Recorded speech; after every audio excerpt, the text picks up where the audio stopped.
Hi, I'm Scott Humphrey, CEO of the World Floor Covering Association, and this is Leadership Live.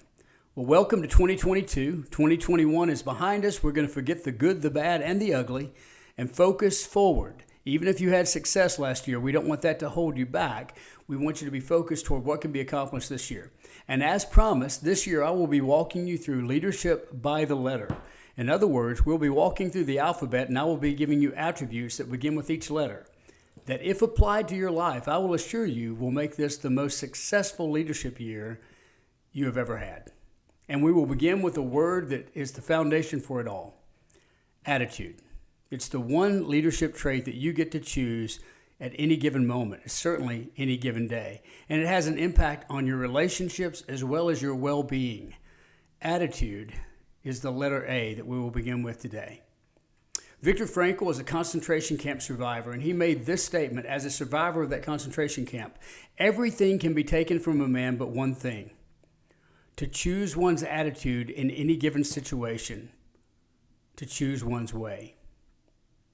In the midst of all the turmoil, strife, and everything he was put through, he chose to control his attitude because it's the one thing that he could control. Nothing will have a greater impact on people's desire to be around you, to spend time with you, to follow you, than the attitude that you portray. Let me give you some examples to make that make sense.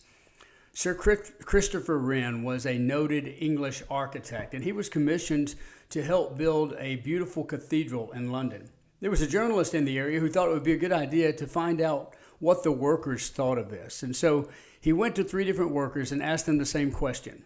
Very simply, what are you doing? The first responded, I'm working for 10 shillings a day.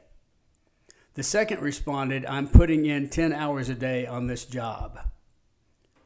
The third responded, I'm helping Sir Christopher Wren construct one of London's greatest cathedrals. Now you tell me, which of those people would you want working for you? Which of those people would your customers want doing business with them? Attitude makes all the difference. Joe Theismann, noted quarterback for the Washington Redskins, was there for 12 years. He won the Super Bowl in 1983, returned to the Super Bowl in 1984, but did not become out the victor. And in 1985, his career was ended by a terrible accident to his leg. But Theismann said he should have known it was time to retire before 1985. He said, when I looked at Art Monk and I wasn't worried about whether the ball hit him in the 8 or the 1 on his jersey, he said, I should have known it was time to retire. My focus was not where it should be. He said, in fact, when I went back to the Super Bowl the second time, I was complaining about the weather, complaining about the exercise and the practice we had to put in. He said, my attitude was all wrong. He said, I've got 2 Super Bowl rings. One is the winner in 1983, and one is the loser in 1984. And the difference between the two, ultimately, he said, was his attitude. Norman Cousins understood this. Norman Cousins understood the value of attitude, not only to those who interact with you, but to his own life. Because Cousins was diagnosed with a terminal illness, a crippling illness. And once he was told that he could not live, he went home and he had the knowledge that negative attitudes could negatively impact you. And so he decided to reverse that. You probably heard the story, because what he did was he spent hours each day watching Marx Brothers comedy routines or Candid Camera reruns over and over and over again. He said he began to realize that laughter each day bought him 2 hours of sleep each night. 10 minutes of laughter was equal to 2 hours of sleep for him. And so he continued that program over and over. Before long, his disease reversed itself. In fact, this was printed in the New England Journal of Medicine.